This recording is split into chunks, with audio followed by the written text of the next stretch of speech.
आ रहा है आपके पास? हाँ जी, कल हमने की बड़ी रोमांचक डिस्कशन,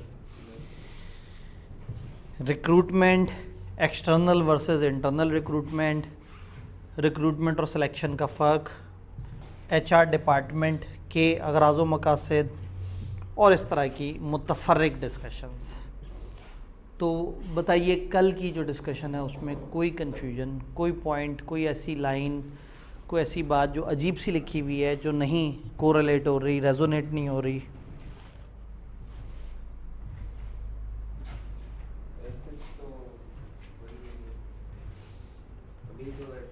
ठीक है, अभी अपेरेंटली सामने सामने कोई चीज़ नज़र नहीं आ रही।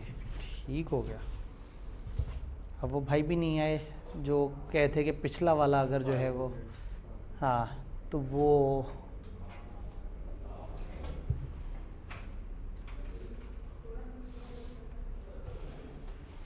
इसमें फिर एक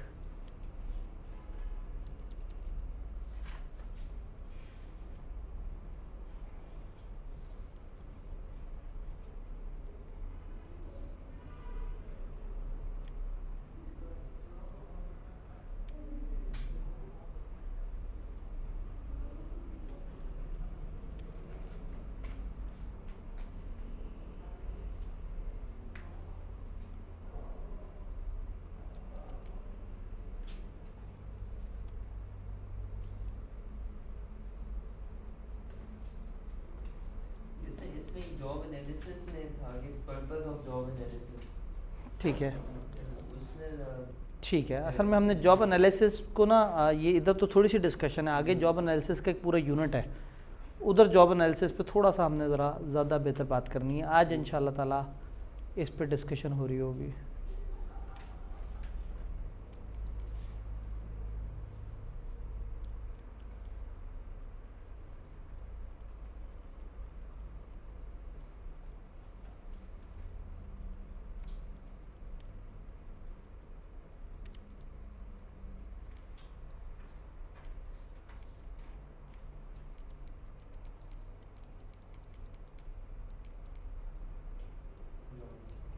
हाँ, जॉब उधर असल में वहाँ पे बिल्कुल छोटी सी डिस्कशन थी, आगे फुल फ्लेज एक एरिया है।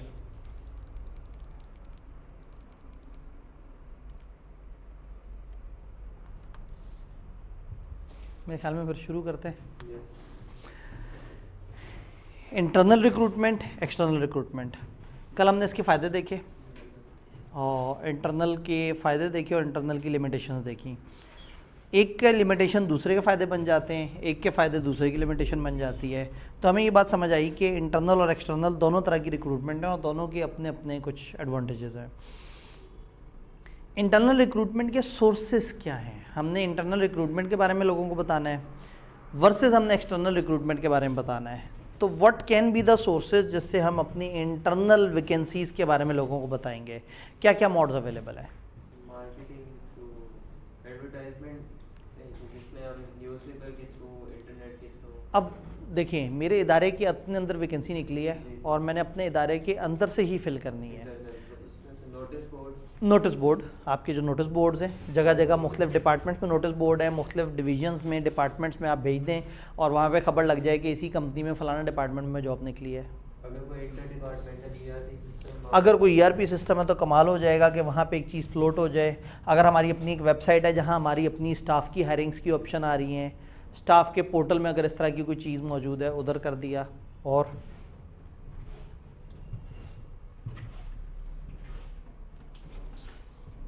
Department wise announcements, department wise announcements की जा सकती हैं। डिपार्टमेंटल हेड्स को लेटर भेजा जा सकता है कि जी जगह खाली हुई है, अगर आपकी तरफ को बंदा आपने रिकमेंड करना है तो हमें बता दें। एक्सटर्नल रिक्रूटमेंट्स को किस तरह से करें, ये कहाँ कहाँ बताएं? लिंक्डइन वगैरह इस टाइप के किसी पोर्टल पे बता दें। रिक्रूटमेंट एजेंसीज़ को बता दें जी हमें बंदा चाहिए, आप ज़रा वो देख लें अगर कोई बंदा वगैरह आपके जहन में हो। और न्यूज़पेपर्स,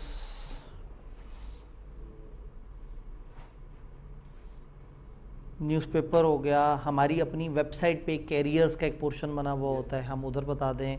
अखबार में हमने दे दिया हुआ है, हमने हेड हंटर्स को बताया हुआ है, हम अपने मुख्तलिफ़ लोगों को बता दें कि जी वो इसको कवर कर दें। हो सकता है कोई लोकल अगर कोई ऐसी जॉब है जो कि लो लेवल की है, मज़दूर चाहिए या दरमियाने, तो हो सकता है हम इंटरनेट उस पर केबल शेबल पे भी चलवा दें या इस तरह से, डिपेंडिंग अपॉन। तो यहाँ पे एक डिस्कशन हमारी है internal vacancies staff notice boards पे, इंट्रानेट्स पे, in house magazine, newsletter वगैरह जो है, और स्टाफ की मीटिंग्स में हम डिस्कशंस वगैरह करें। एक्सटर्नल की अगर हम बात करें तो एजेंसीज़ की बात कर लें, जॉब सेंटर्स की बात कर लें, गवर्नमेंट फंडेड ट्रेनिंग स्कीम्स वगैरह होती हैं कि गवर्नमेंट लोगों को जो है वो ट्रेनिंग्स प्रोवाइड करती है। जिस तरह से एक ज़माने में पंजाब गवर्नमेंट का इंटर्नशिप प्रोग्राम होता था कि जी आपने अगर मास्टर्स किया हुआ आप आएँ, हम आपको 20,000 रुपये भी देंगे और हम आपको साथ साथ ट्रेनिंग भी करवाएंगे। उससे ये होता है कि जो ऑर्गेनाइजेशन है उनको पला पलाया रिसोर्स मिल जाता है एक जगह पे, एक बंदा जिसने ट्रेनिंग ली हुई है हम उसको कवर कर लेते हैं। डिफरेंट एडवर्टाइजमेंट भी कर सकते हैं और की एम्प्लॉय से पूछ सकते हैं जी आपके जहन में कोई बंदा है तो आप भी हमें बताएं। कल की बात से हम कंटिन्यूस ले रहे हैं। इंटरनल और एक्सटर्नल रिक्रूटमेंट का कल हमने जिक्र किया था, वहीं से हम आगे चले हैं कि जो इंटरनल रिक्रूटमेंट है उसको हम एडवर्टाइज़ कैसे करें, बताएं कैसे। तो उसके हमने कुछ मोड्स देखे और फिर हमने देखा जो एक्सटर्नल हैं आप उसको कैसे एडवर्टाइज़ करें, हमने उसके कुछ मोड्स देखने की कोशिश की। तो that was all about internal versus external जो हमारी रिक्रूटमेंट है, हम उसके ऊपर बात कर रहे थे। मेरा मज़ीद हाज़रीन से सवाल ये है कि कोई सवाल पिछले दिन के लेक्चर से रिलेटेड, कोई बात जो बाद में जाके पढ़ी और अजीब सी लगी। जॉब एनालिसिस पे एक सवाल आया था, वो मैंने बताया कि जॉब एनालिसिस का हमने एक पूरा पोर्शन देखना है इंशाल्लाह ताला आज।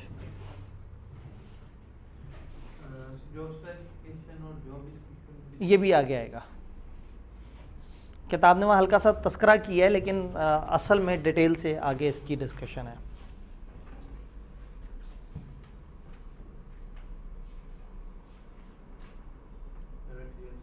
क्लियर जी, को पिछले दिन से रिलेटेड क्लियर है। ये हमारी आज की पहली बात थी कि इंटरनल वैकेंसीज़ हम किस तरह से बताएं और एक्सटर्नल वैकेंसीज़ तो हम उसके ऊपर बात कर रहे थे कि इंटरनली आप नोटिस बोर्ड, इंट्रानेट, अपने इन हाउस मैगजीन्स को बताएं, स्टाफ की मीटिंग में बताएं कि हमें ज़रूरत पड़ गई है, डिपार्टमेंट्स को लेटर भेज दें, वो अपने पास नोटिस बोर्ड पे लगा दें। और एक्सटर्नल में हमने कहा कि हम जो एजेंसीज़ हैं उनको बताएं, जो जॉब सेंटर्स हैं, फिर गवर्नमेंट की अपनी जो फंडेड ट्रेनिंग स्कीम्स होती हैं, इंटर्नशिप प्रोग्राम टाइप का है, हम उनको बताएं कि जी हमें इस तरह का बंदा चाहिए, शायद वहाँ से मिल जाए। मैस एडवर्टाइजमेंट की जा सकती है और अपने की एम्प्लॉइज़ को कहा जा सकता है जी आपके कोई हल्का अहबाब में। सर ये रिक्रूटमेंट एजेंसी जो जॉब सेंटर्स ये दोनों सेम? जी, अब अगेन होता ये है कि रिक्रूटमेंट एजेंसी वो है जो हमारे कहने पे रिक्रूटमेंट करके दे रही है। जॉब सेंटर्स में एक शायद आपको याद हो, इंडिपेंडेंट डायरेक्टर का एक पोर्टल होता है, जिस तरह से एक वेबसाइट बनी हुई होती है, लोग उस पर जाके अपनी अपनी इन्फॉर्मेशन डाल देते हैं, फिर जिसको चाहिए होता है वो उधर जाता है। एक डाटा बैंक बना हुआ होता है लाइक लिंक्डइन, कि चीज़ें एक जगह पे, एक ऐसा सेंटर है जहाँ पे चीज़ें पड़ी हुई हैं और फिर लोग उधर जाके वो कर रहे हैं। फिर इसमें कई दफ़ा कुछ jobby.pk, rosie.pk इस तरह की कुछ वेबसाइट्स हैं, वो क्या करती हैं, आप उन्हें बताते हैं हमें इस तरह का बंदा चाहिए, वो उसको अपने पास मार्केट करती हैं, आप ऐड लगाते हैं, लोग धड़ाधड़ CV भेजते हैं, 3 CV आपको फ्री भेज देते हैं और बाद में कहते हैं कि जी अब आप हमें पैसे दें तो हम आपको मज़ीद CVयाँ दिखाएंगे। तो वो इस तरह से भी मुख्तलिफ एजेंसीज़ काम कर रही होती हैं। तो कुछ ढूंढ के देती हैं और कुछ सिर्फ पोर्टल प्रोवाइड करती हैं। तो जो रिक्रूटमेंट एजेंसीज़ हैं वो ढूंढ के देंगी और जॉब सेंटर्स जो है वो एक जगह है जहाँ पे जॉब्स भी आ रही हैं, जहाँ पे लोगों का भी पता लग रहा है, CVs भी आ रही हैं, वो सिर्फ एक मीडियम के तौर पे मौजूद है। जी, असल में होता ये है कि गवर्नमेंट कई दफ़ा कुछ इंटर्नशिप प्रोग्राम शुरू करती है। कुछ अर्से पहले, कई साल पहले इन्होंने मास्टर्स के लिए एक इंटर्नशिप प्रोग्राम शुरू किया था, बड़ा मज़े का, कि 20 से 40 हज़ार अलग अलग रेंज उन्होंने रखी थी। वो देते थे जिन्होंने मास्टर किया हुआ, बट लोग बड़े एक्साइटेड थे, मास्टर्स कर लो, गवर्नमेंट के इंटर्नशिप प्रोग्राम में चले जाओ।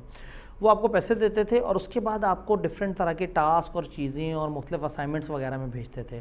आप हल्का हल्का सा ट्रेन होते थे और फिर गवर्नमेंट जो है वो लोग गवर्नमेंट को अप्लाई करते थे, जी हमें एक मास्टर्स क्वालिफाइड बंदा चाहिए जिसको फॉर एग्जांपल MS ऑफिस आता हो, हमें ऐसा बंदा चाहिए जिसको वेब डिज़ाइनिंग आती हो, हमें ऐसा बंदा चाहिए। तो उनके पास पे वो कैटेगरीज बनी हुई होती थी, वो फिर उन लोगों को वहाँ पे वो करते थे। अगर एक प्राइवेट इदारा होता तो इस चीज़ का कमीशन लेता कि हमने बंदे ट्रेन किए और हम बंदे प्रोवाइड कर रहे हैं। लेकिन चूंकि वो गवर्नमेंट है तो गवर्नमेंट उसका कमीशन नहीं लेती थी और गवर्नमेंट की तरफ से लोगों को ट्रेंड बंदे मिल जाते थे। गवर्नमेंट का एक ऑब्जेक्टिव पूरा हो जाता था कि उसने लोगों की नौकरी बेहतर करने की कोशिश की। ये ऐसे ही है जैसे प्राइवेटली जो है वो हम एक सेटअप शुरू करें कि कैफ से जो बच्चे फ्री हुए हैं हम उनसे कहेंगे 2 महीने आए हम आपको ट्रेनिंग देते हैं। वो आए, हम उन लोगों को सिखाएं कि ऑफिस की लाइफ क्या है, किस तरह से इंटरव्यू कैसे देने हैं, एक्सेल पे कैसे काम करना है, फलाना किस तरह से करना है, फलाना किस तरह से। और हम पूरे पाकिस्तान में सारी फर्म्स को बताएं कि वी आर अ सेंटर जो कि लोगों को ट्रेन कर रहा है। आपको ट्रेनिंग चाहिए, आप एक कोर बिल्कुल फ्रेश रिसोर्स लेने के बजाय हमसे रिसोर्स पकड़ लो, हम आपको सुलझा हुआ रिसोर्स प्रोवाइड करेंगे और इस चीज़ का हम उनसे कमीशन चार्ज कर लें। तो ये प्राइवेट सेटअप भी हो सकता है। मैंने इधर एग्जांपल दी है कि गवर्नमेंट मतलब किताब ने एग्जांपल दी थी तो मैंने साथ उसके ये जो पंजाब गवर्नमेंट का इंटर्नशिप प्रोग्राम है उसकी एग्जांपल दी हुई है। इस किताब की काफ़ी एग्जांपल्स देखी हैं। इस किताब में कोई तकरीबन 80+ एग्जांपल्स मेरी रिकमेंड की हुई थी। तो आप देखेंगे कि इस किताब में आपको सेफगार्ड की एग्जांपल भी मिलेगी, पाकिस्तानी आप आगे देखेंगे ना तो उसमें बड़ी सारी आपको लोकल एग्जांपल्स मिलेंगी। तो कुछ ईयर्स पहले इस किताब को इम्प्रूव करने का मौका मिला था। तो उसमें मतलब वो जैसे फीडबैक ले रहा होता है ICAP एक, तो उसमें कुछ लोग फीडबैक बस देते हैं कि हाँ अच्छी है, थोड़ी इम्प्रूव कर सकते हैं। मैं ज़रा ज़्यादा दिल पे ले गया और मुझे अंदाज़ा नहीं था कि ICAP उस फीडबैक को बड़ा ज़्यादा अच्छे तरीके से एनालाइज़ करा था। उन्होंने जहाँ जहाँ जो मैंने उनसे कहा, क्योंकि जब किताब आई थी पहली दफ़ा तो इसमें फ़ौरन विदेशी एग्जाम्पल्स बहुत ज़्यादा थी। यानी इन्होंने एक जगह कंफर्ट को ऐसे डिफ़ाइन किया था कि सेंट्रली हीटेड जो घर होते हैं वो सोचो कितने कंफर्टेबल होते हैं। और वो जून में बैठ के मैं वो जुमला पढ़ रहा था तो मुझे जुमला पढ़ते साथ ही गर्मी लगना शुरू हो गई कि वो ज़ाहिर है वो जिधर से उन्होंने छापा मारा था वहाँ सेंट्रली हीटेड एक बहुत बड़ा एक कंफर्ट का लेवल था। फिर वाइन्स की धड़ाधड़ एग्जांपल्स थी, मुख्तलिफ इस तरह की चीज़ें थी। तो उनमें से बहुत सारियों को मुशर्रफ इस्लाम किया, बहुत सारों को लोकल एग्जांपल्स के साथ रिप्लेस किया। तो सजेस्ट किया, ICAP वाले भी अच्छे थे, उन्होंने सजेशन मान भी ली।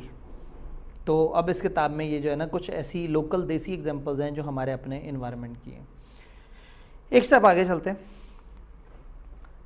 वैकेंसीज़ को एडवर्टाइज़ करने के लिए हमने कहा रिक्रूटमेंट एजेंसीज़ भी की जा सकती हैं और मीडिया एडवर्टाइजमेंट की तरफ भी आ सकता है। रिक्रूटमेंट एजेंसीज़ बेसिकली क्या है, ये इंडिविजुअल्स को अट्रैक्ट करती हैं जॉब के लिए और देखती हैं कि रेलेवेंट इंडिविजुअल्स को रेलेवेंट जॉब के साथ मैच किया जा सके। इसका मतलब है कि ये एक्टिवली ढूंढ रही हैं। हमें नहीं कहते हैं यार ये बंदा चाहिए, इस तरह का चाहिए। ये जाएंगे, पढ़ जाएंगे, मुख्तलिफ जगह पर चीज़ें उठाएंगे, डाटा उठाएंगे, CVs उठाएंगे, इधर उधर, इस वेबसाइट उस वेबसाइट, और हमें हमारी पसंद का काम का रिसोर्स ला के देंगे। इस चीज़ का ये हमसे पैसे लेंगे। अक्सर महीने की पहली सैलरी या महीने की पहली सैलरी का हाफ इस तरह की एजेंसीज ले जाती हैं, लेकिन हमें बंदा अच्छा दे जाती हैं। तो ये एक मज़ेदार काम होता है। Some agency specialise in finding suitable applicants for senior position. कुछ की तो बात ही होती है कि चाहे आपको एग्जेक्टिव पोजीशन में बंदा चाहिए, हम आपको ढूंढ के देंगे। क्योंकि जो एग्जेक्टिव लेवल का बंदा है वो अखबारों के इश्तिहारों से नहीं आता, वो स्पेसिफिक रेफरेंसेस से आता है। वो स्पेसिफिकली पता होता है तो उनके पीछे पड़ेंगे, जाएंगे, उनसे मीटिंग करेंगे, गिफ्ट शिफ्ट देंगे, फूल पेश करेंगे और कहेंगे जी आप क्या कर रहे हैं ज़िंदगी के साथ, मैं आपको बताता हूँ कहाँ जाना चाहिए आपको, वगैरह वगैरह। मीडिया एडवर्टाइजिंग है थोड़ा सा मैस पब्लिक के लिए।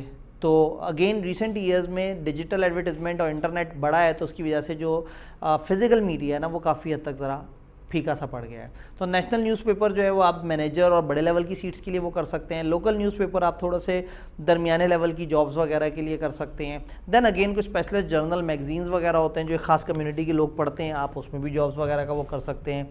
कुछ केसेस में तो रेडियो शेडियो पे भी एड्स दिए जा सकते हैं। अब आहिस्ता आहिस्ता सारे मोड चेंज हो रहे हैं और डिजिटलाइजेशन आ रही है, ऐप्स चल रही हैं, सोशल मीडिया चल रहे हैं और अब चीज़ें उस डायमेंशन में है तो हम बड़ी तेज़ी से बदल रहे हैं। हर अगला साल पिछले साल से डिफरेंट है। 6 साल पुरानी लिखी हुई बात आज बड़ी पुरानी सी लग रही है कि अच्छा अब कौन पढ़ता है अखबार, अब रेडियो कौन सुनता है, अब टीवी कौन देखता है। शायद 2.5 साल से मेरे टीवी के पीछे केबल नहीं लगी हुई, उसमें कुछ मसला था, बट वो स्मार्ट टीवी है तो मैं जब भी कुछ देखना है यूट्यूब पे सर्च कर लेता हूँ, या मतलब अगर कोई छुट्टी वगैरह हो और ये हो कि अच्छा चलो को मूवीज़ वगैरह देखें, नेटफ्लिक्स का लाइसेंस ले लिया, पता ही लगा कि उस पर सारी फिल्में मिली नहीं, तो पता लगा कि अमेज़ॉन भी होना चाहिए, ये भी होना चाहिए, तो उस पर लानत भेज के दोबारा यूट्यूब पे आ गया। यूट्यूब पे आराम से थोड़ी सी सर्च करने से कुछ ना कुछ मिल जाता है। तो कहने का मतलब है कि मैं 2.5 साल से जिस कमरे में हूँ उस कमरे में मेरे टीवी के साथ केबल कनेक्टेड नहीं है और मैं खुश हूँ अपनी ज़िंदगी के साथ और मुझे नहीं लगता कि कोई चीज़ मिस हो रही है लाइफ में। तो अब चीज़ें बड़ी चेंज हो रही हैं। अब तो लोग टीवी देखना बंद हो गए हैं, केबल देखना बंद हो गए हैं। तो हर गुजरते ईयर के साथ चीज़ें चेंज हो रही हैं। तो ICAP हमें पढ़ा रहा है वो वाली बातें जो बड़े अरसे से ये इन्होंने की हुई हैं, लेकिन अब हमसे पेपर में एक्सपेक्टेड है इसमें जिद्दत, और हमने इसको पढ़ते हुए आज के ज़माने में इसको अप्लाई करते हुए ज़रूर सोचना है। तो ये जो SPM का पेपर है ये रट्टे से ज़्यादा एप्लीकेशन टाइप की चीज़ है कि समझ हमने ले लेना है कि किताब में जो लिखा हुआ है, लेकिन हमने उसे याद नहीं रखना। हमने इस वक्त डिजिटल ट्रेंड्स भी बीच में ऐड करने की कोशिश करनी है।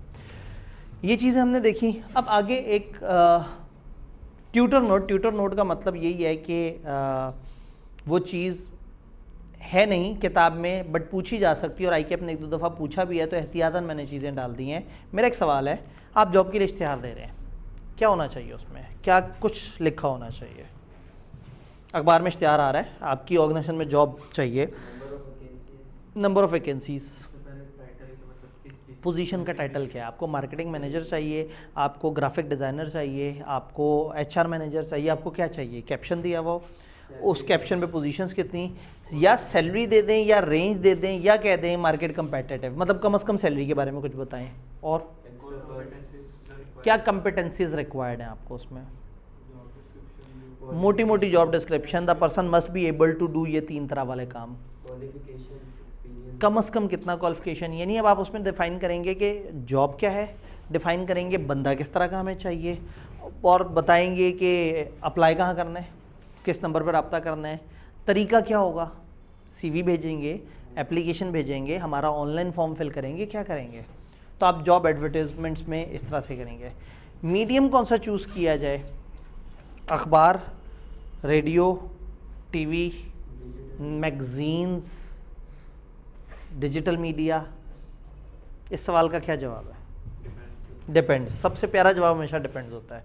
डिपेंड करता है। अगर तो मुझे अपनी फैक्ट्री में अगले महीने के लिए मज़दूर चाहिए तो लिंक्डइन पे थोड़ी डालूंगा, बिज़नेस मैगज़ीन में थोड़ी डालूंगा, किसी नेशनल लेवल के अखबार में नहीं डालूँ। शायद मैं लोकल कुछ कॉन्ट्रैक्टर से रब्ता कर लूँ, शायद उन्हीं से वो हो जाए, या शायद जो उस इलाके में लोकल कोई केबल शेबल चलती हो तो उस पर हल्का सा ऐड चला दिया कि हमें काम करने के लिए कारीगर चाहिए, या इस तरह से करके।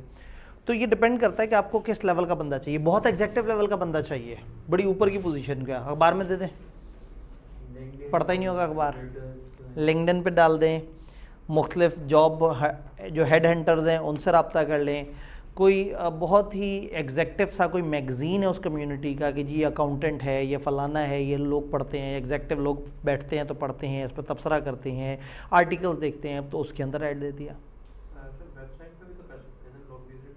हाँ, वेबसाइट पे कर सकते हैं। अब अगेन अब चक्कर यही है कि जब मैं एग्जैक्टिव कह रहा हूँ तो एग्जैक्टिव का मतलब इतना एग्जैक्टिव कि जो ऐसा नहीं है जिसकी नौकरी जब जारी हो तो वो वेबसाइटों में जाके ढूंढता हो।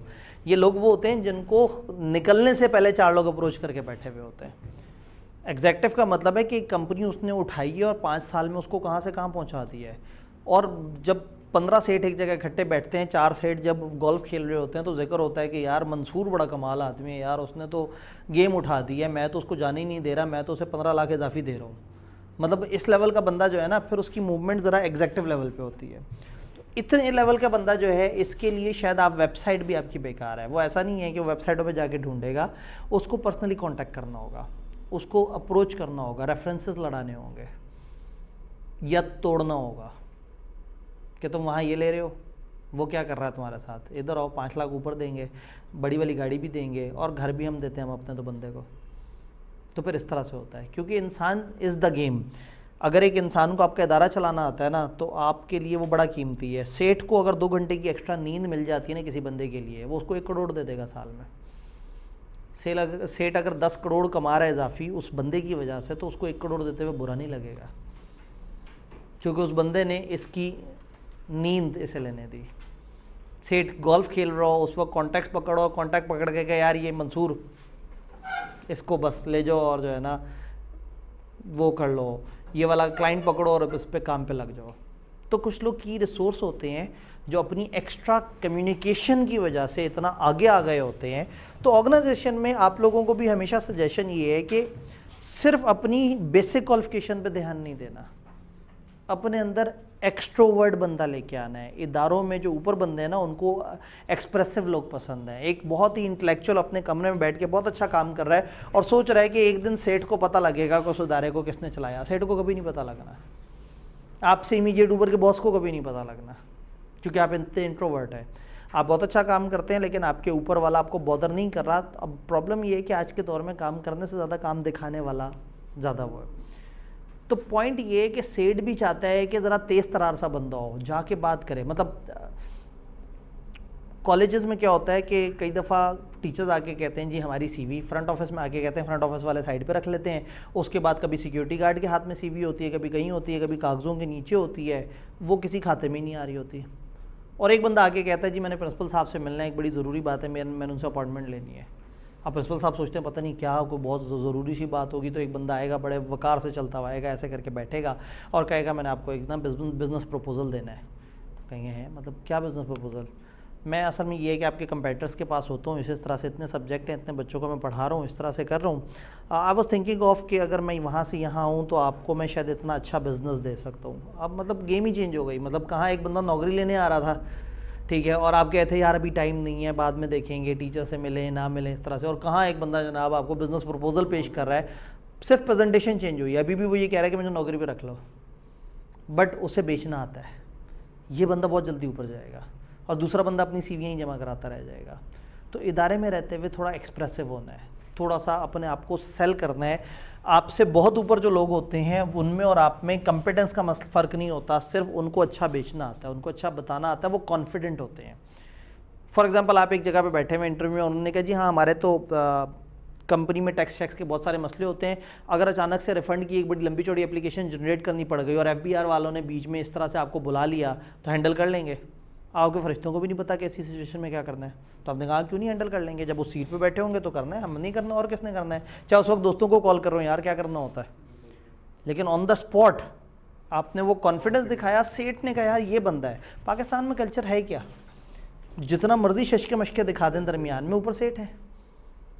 इवन पिछले दिनों पता लगा कि जी वो एक बैंक में एक बड़ी एग्जेक्टिव लेवल की अपॉइंटमेंट होनी थी, तो वो पता लगा कि वो सेठ साहब जो है वो कहीं बाहर घूमने गए थे, वहाँ एक बंदे से उनकी मुलाकात हुई थी, उसके साथ जहाज़ पे कुछ अच्छा टाइम गुजरा। अगले दिन जनाब वो साहब उस बैंक में तकरीबन सेकंड टॉप मोस्ट पोजीशन पे अपॉइंट हुए थे 50 लाख रुपए में। सेठ साहब को पसंद आ गए थे। एक सिर्फ उनके साथ एक बिज़नेस फ़्लाइट में थोड़ी सी देर बातें की तो उन्होंने कहा यार ये बंदा बड़ा कमाल है। अब वो काम अच्छा करता है नहीं करता वो बाद में साबित होगा, लेकिन उसने अपने आप को बेचा अच्छा।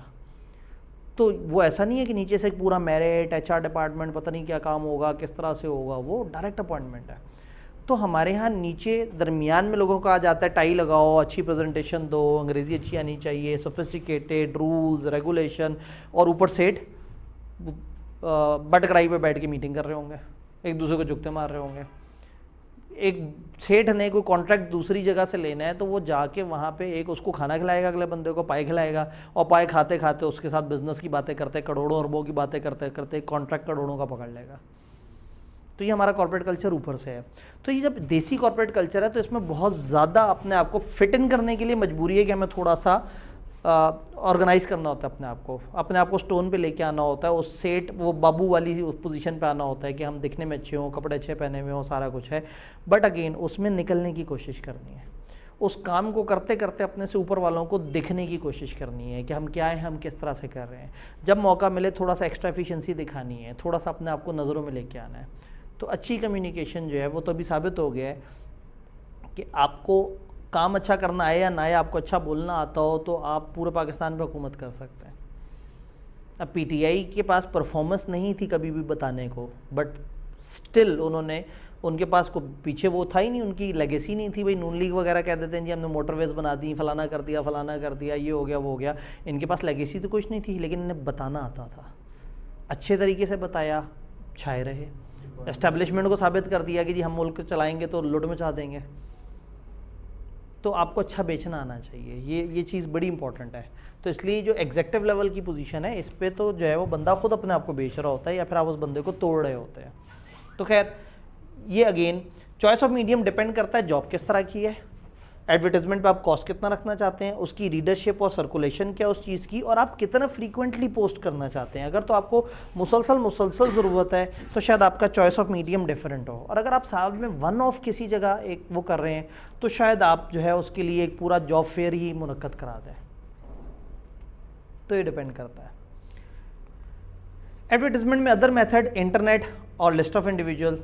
कई दफ़ा एक ऑर्गेनाइजेशन एक लिस्ट ऑफ इंडिविजुअल जो है वो अपने पास रखती है। फॉर एग्जांपल मैंने कहा कि कॉलेज में आके टीचर ने सीवी जमा कराई कि जी मैं फ़लान जगह पढ़ा रहा हूँ, फ़लान जगह पढ़ा रहा हूँ। हमारे पास ये पता है कि जी PRC AFC पढ़ाने वाले बहुत सारे टीचर्स में से हमारे पास 11 CVs मौजूद हैं।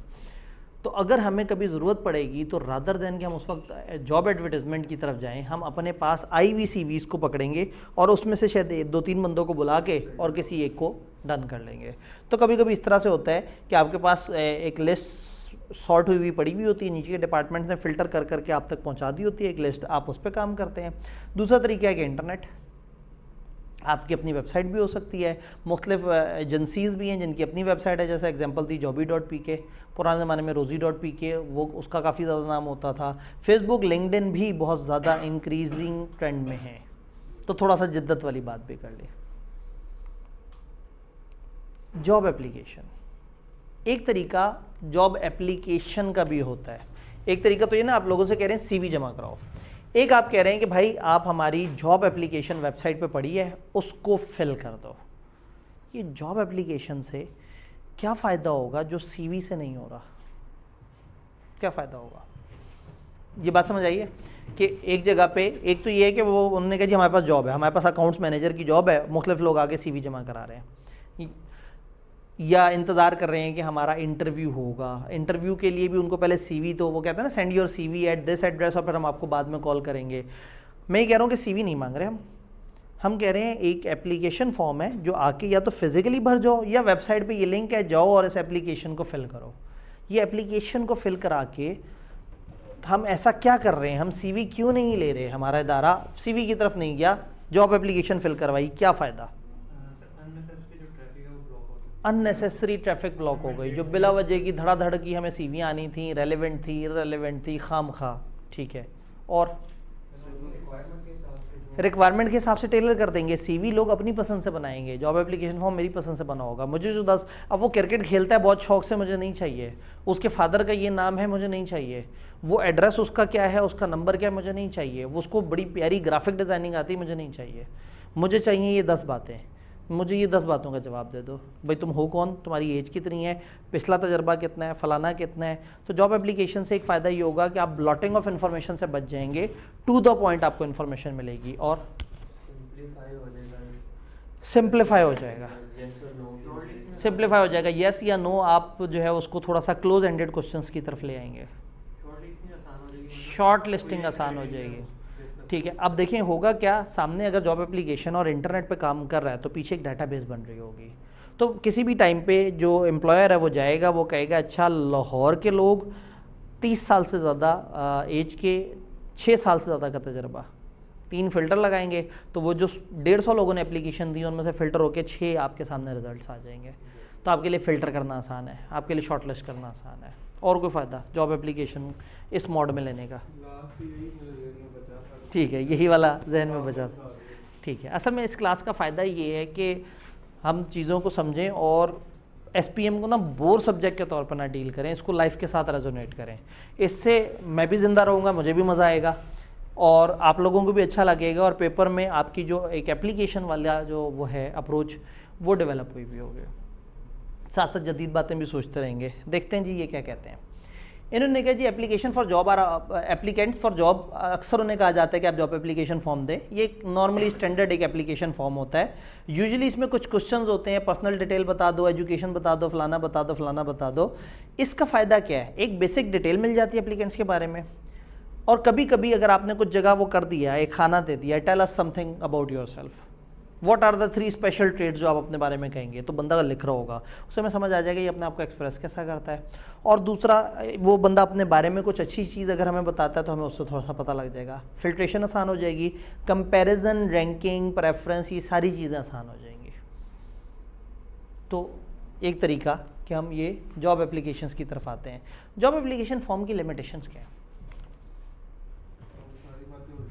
सारी अच्छी बातें ही है ना, अब बुरी बात क्या है लिमिटेशन? सर हमने उससे 10 बातें पूछी, वो सिर्फ 10 का आंसर कर सकता है। हो सकता है कोई एक ऐसी बात हो सकता है उसमें कोई ऐसी तूफ़ानी बात हो, वो मुल्क से बाहर हम जैसी कंपनी में 5 साल लगा के आ रहा हो, मेरा फॉर्म बता ही नहीं रहा ऐसा कुछ, वो लिखना भी चाहे तो उसे ऑप्शन ही नहीं मिल रही अगर मैंने अच्छा डिज़ाइन नहीं किया हुआ। और जी कोई ऐसी स्किल हो जो हमने लिखी नहीं, लेकिन शायद हमें भी नहीं पता कि हमें चाहिए थी। अगर वो सामने आके बोलता बताता तो शायद हम उस वक्त कहते हैं अरे यार क्या बात कर दी इसको, तो वो काम भी आता है। सर अगर वो बंदा क्रिएटिव है तो मतलब सीवी से तो डिपिक्ट हो जाएगा, उसमें बनाई उस तरह की होगी, लेकिन फॉर्म से सीवी से कई दफ़ा लोगों को पहचानना, तो आप सीवी देखते ही ना एकदम से आप तड़प जाते हैं कि यार क्या बात है, क्या बंदा है। तो इधर जॉब एप्लीकेशन तो सबका एक ही फीके से फॉर्मेट पे आ रहा होगा। जब आप डाटा बैंक बनाते हैं तो माइट भी इस बात की वजह से इग्नोरेंस हो जाए, जो इन पर्सन आके आप उसको इंटरव्यू का भी चांस नहीं दे रहे, सिर्फ उस फिल्ट्रेशन की वजह से। शायद आप एक जालिम फिल्ट्रेशन ऐसी लगाएं, आप बंदे को देखे बगैर सिर्फ चंद पैरामीटर्स की बेस पे उसे इग्नोर कर रहे हैं, ये ख़तरनाक बात भी हो सकती है। इन पर्सन आता तो शायद वो ज़्यादा बेहतर तरीके से एक्सप्लेन कर पाता अपने बारे में, ज़्यादा अच्छा बता पाता। अगर वही बात करें जो आपने पहले एग्जांपल दी है कि एक साहब आके कहते हैं अपॉइंटमेंट के लिए, ऐसे अब यही चीज़ अगर सिर्फ वेबसाइट तक ही पड़ी है तो इट मींस कि उसको बेचना भी नहीं आया, उसकी वो भी स्किल, वो स्किल फारिग हो गई और वो बेचारा अपने आप को सेल नहीं कर सकेगा और हम एक अच्छे एक्सप्रेसिव बंदे से महरूम रह जाएंगे। यूजुअली इसमें सिर्फ अपेरेंट इन्फॉर्मेशन होती है कुछ चीज़ें, फिर उस एप्लीकेंट की क्वालिटीज़ असेस नहीं कर सकते, उसकी इंटेलिजेंस, वो कितना मोटिवेटेड है, वो कितना आउटस्पोकन है, ये चीज़ें नहीं वो कर सकते। फिर एप्लीकेंट्स दूर बैठ के लिख रहे हैं ना, तो हो सकता है वो झूठी इन्फॉर्मेशन देना शुरू करते हैं, फॉल्स इन्फॉर्मेशन हो सकती है, हो सकता है क्वालिफिकेशन और एक्सपीरियंस कुछ भी लिख दें कि अच्छा बुलाएंगे तो देखी जाएगी। लोगों को आदत भी होती है कि 15 जगह के फॉर्म उठा के बस भर रहे हैं, किसी ने बुला लिया तो उस वक्त बोल देंगे कि हाँ उस वक्त हम कर रहे थे, फिर बाद में रह गया था, लेकिन सोचा कि अच्छा चलें लिख देते हैं, कम से कम एक दफ़ा सामने तो पहुँचें, और अल्लाह करे ना ही पूछें वो, तो फिर इसमें झूठ भी बहुत ज़्यादा बोल दिए जाते हैं। तो इसकी कुछ लिमिटेशन है। रेफरेंसेस का भी कॉन्सेप्ट होता है जॉब्स के अंदर, जॉब पे बंदा रखना है। अब ये रेफरेंस एग्जैक्टली ज़रूरी नहीं कि सिफारिश हो, बट सम टाइम एक बंदे को हम रख रहे हैं तो हम कहते हैं कि जी आपके पास क्या रेफरेंस है, कौन बंदा है जो आपको जानता है। अक्सर फर्म्स में लिखा होता है कि कोई से 2 चार्टर्ड अकाउंटेंट जिनको आप जानते हैं, ताकि कल को ये बच्चा अगर कुछ गड़बड़ करे, कुछ और वो हो, तो वो पूछ सकें कि हाँ भाई ये बंदा आपने रेफ़र किया था। तो ये जो रेफरेंसेस हैं इनका क्या किरदार है इस प्रोसेस में, रिक्रूटमेंट के प्रोसेस में रेफरेंसेस का क्या किरदार है? क्रेडिबिलिटी इंडिविजुअल की बढ़ जाती है जब उसके पास एक रेफरेंस मौजूद हो जो कि उसी फील्ड का ज़रा तगड़ा बड़ा आदमी हो। अकाउंटेबिलिटी आ जाती है जब अप्लाई करने वाले को पता है कि किसी ने मुझे रेफ़र किया और मैं कुछ गड़बड़ करूँगा तो वो पूछेगा, तो ये झूठ भी नहीं बोलेगा, ये बीच में भाग नहीं जाएगा। और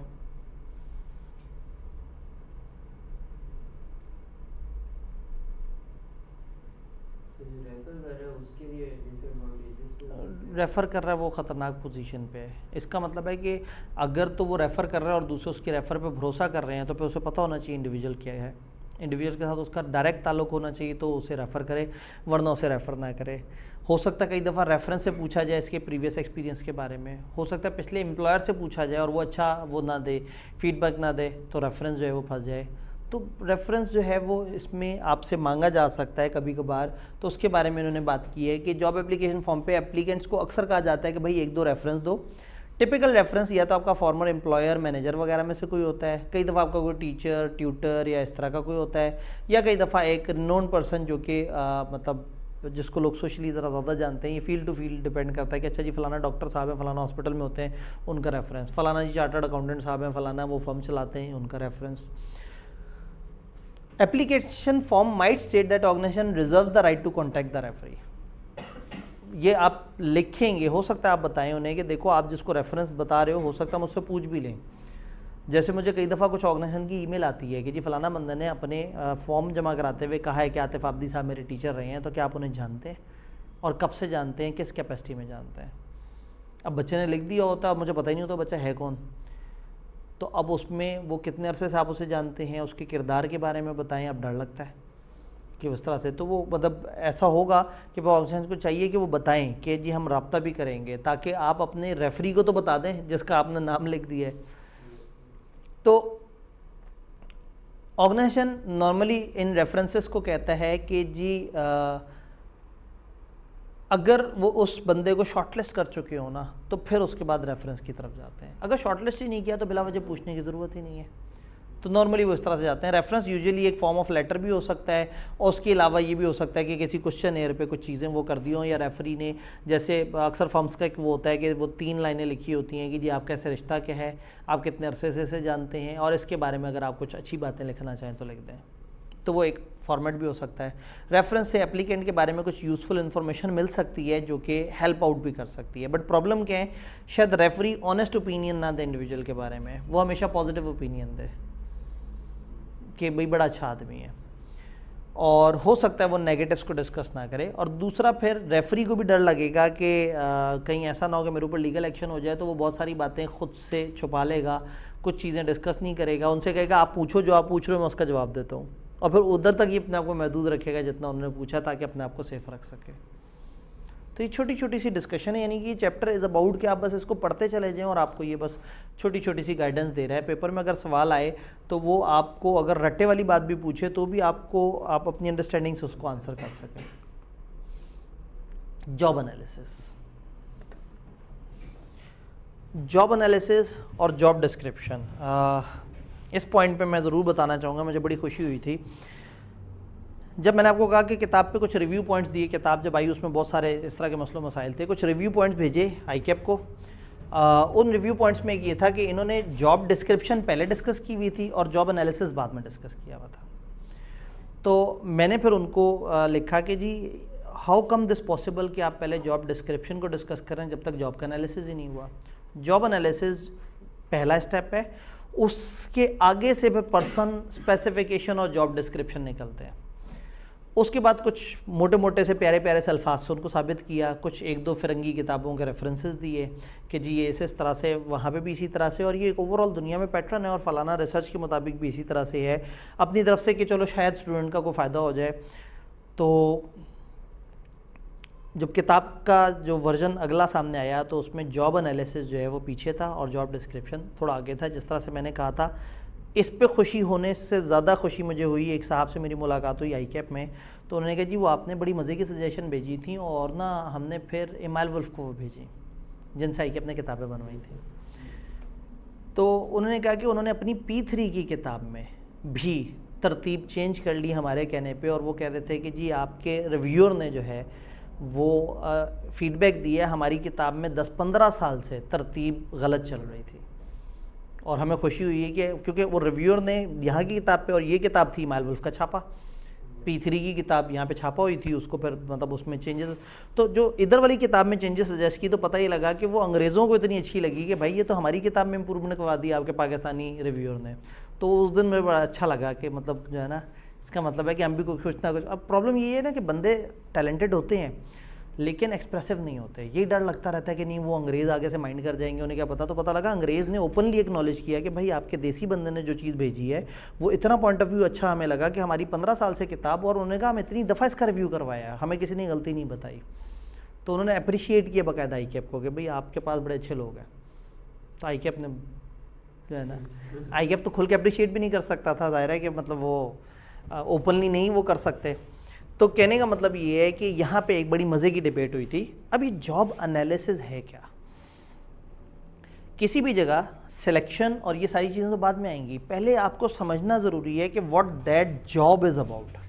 वो जॉब क्या है, वो नौकरी क्या है। यानी कि अब आपको एक फॉर एग्ज़ाम्पल मुझे फ्रंट ऑफिसर चाहिए, तो बस इतना सा है कि मुझे फ्रंट ऑफिसर चाहिए। मुझे उसकी एडवर्टाइजमेंट देने से पहले समझना है कि वो जॉब क्या है। वो जॉब ये है कि एक ऐसा बंदा हो जो सुबह 9 से लेके शाम 5 बजे तक या 7 बजे तक यहाँ पे बैठे। नंबर 2, वो मुस्कुराहट के साथ लोगों का इस्तकबाल करे और आगे से बच्चे की किसी भी फजूल तरीन बात पे भी जो है वो दरगुजर करे। बच्चे हर तरह की फजूल बात करेंगे, लेकिन फ्रंट ऑफिसर ने अगर कुछ कह दिया तो वो कहेंगे जी ये तो बड़े गलत लोग हैं, जालिम लोग हैं। तो उसको एक अच्छी मुस्कुराहट भी चाहिए, उसमें सब्र भी बहुत ज़्यादा चाहिए। फिर उसकी जॉब क्या है, उसने लोगों को जो आए हैं उसको उनको इंक्वायरीज़ का जवाब देना है और अपने पास नोट कर लेना है कि कौन साहब कौन से फ़ोन नंबर वाले क्या इंक्वायरी लेके गए थे। फिर उनको सॉर्ट करके रखना है ताकि आगे मैनेजमेंट उसके यूज़फुल डिसीजन ले सके। यार फलाना कोर्स शुरू हो रहा है, ज़रा इन बच्चों को मैसेज करा दो या इनसे रब्ता करो, जी आप आए थे, आपको इन्फॉर्मेशन चाहिए थी, हम ये वाला कोर्स स्टार्ट कर रहे हैं। फिर वो बंदा लोगों से डाटा लेने के बाद जब बच्चा आया और बच्चे ने आके एडमिशन लिया, उसने फॉर्म भरा है, तो उस फॉर्म में से कुछ काम की इन्फॉर्मेशन रखे ताकि वो डे एंड पे एक समरी जनरेट करके आगे पहुंचा सके। फिर ये जॉब है क्यों, मतलब सिर्फ ये नहीं देखना कि उस बंदे ने काम क्या करना है, वो है क्यों। ये हमारा फर्स्ट फेस है। जो बच्चा आएगा सबसे पहले आके फ्रंट ऑफिसर से टकराएगा, तो that person should be decent, उसको मालूमात सबसे ज़्यादा होनी चाहिए। इतना मुझे नहीं पता होना चाहिए जितना उसको पता हो।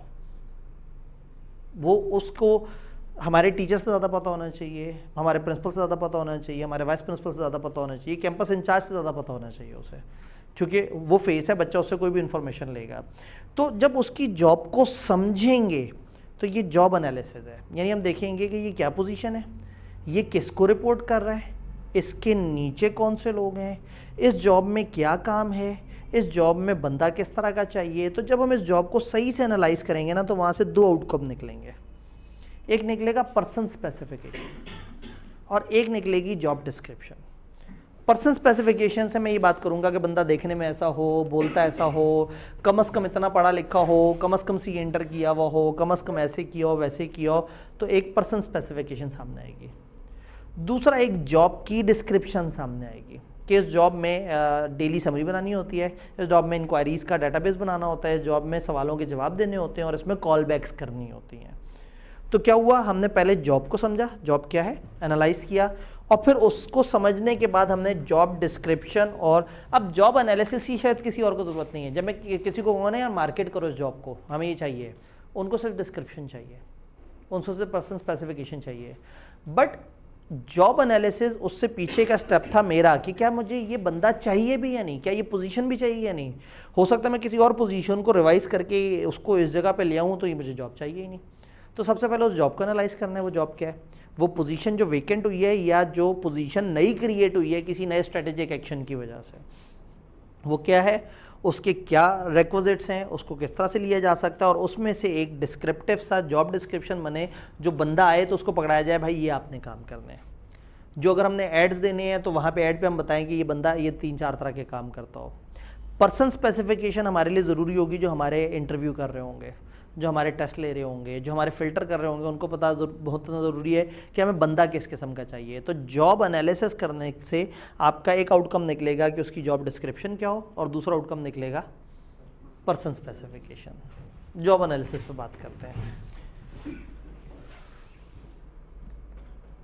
जॉब एनालिसिस एक डिटेल्ड एग्जामिनेशन है एक जॉब का to determine the duties, responsibilities and specialised requirement necessary for its performance.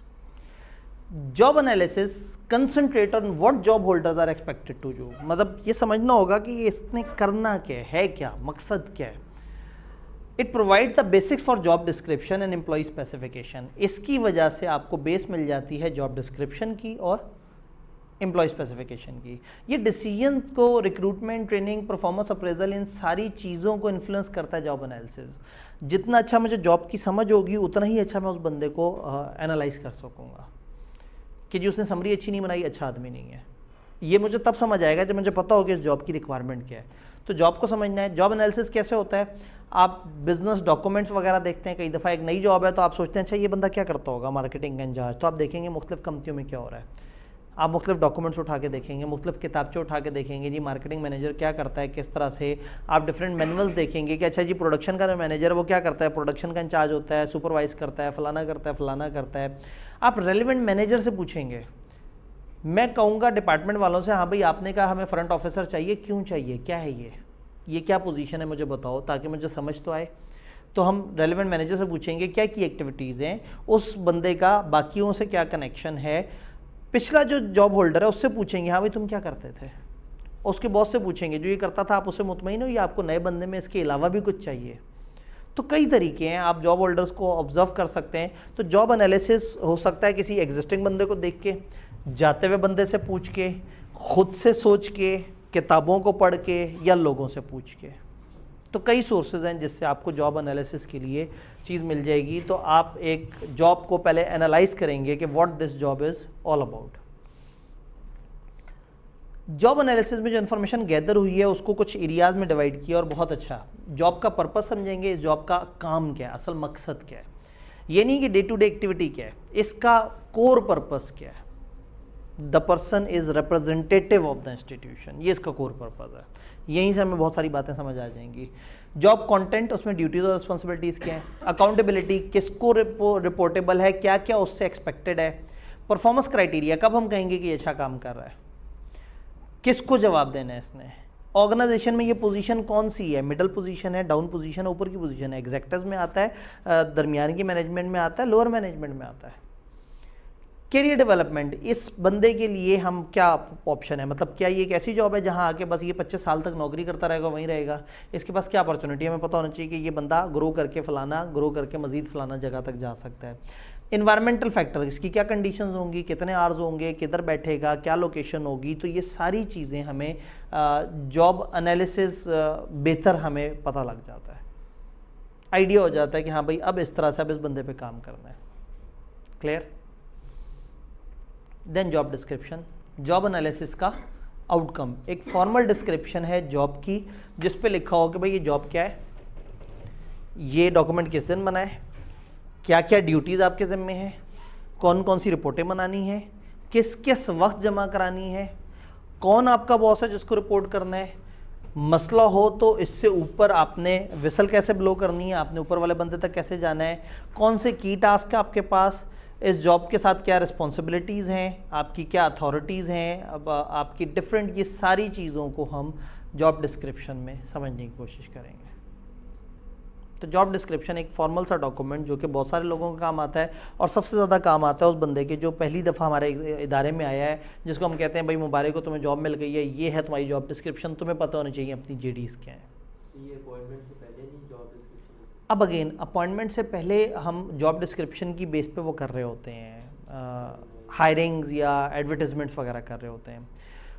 Interviews करने वालों को पता होता है कि जॉब वाले बंदे से क्या चाहिए। तो जॉब डिस्क्रिप्शन वो एक फॉर्मल डॉक्यूमेंट है, यानी कि जॉब एनालिसिस तो वो एक रिसर्च थी, उस रिसर्च का अंदाज़ा शायद दिमाग में ही रह गया हो।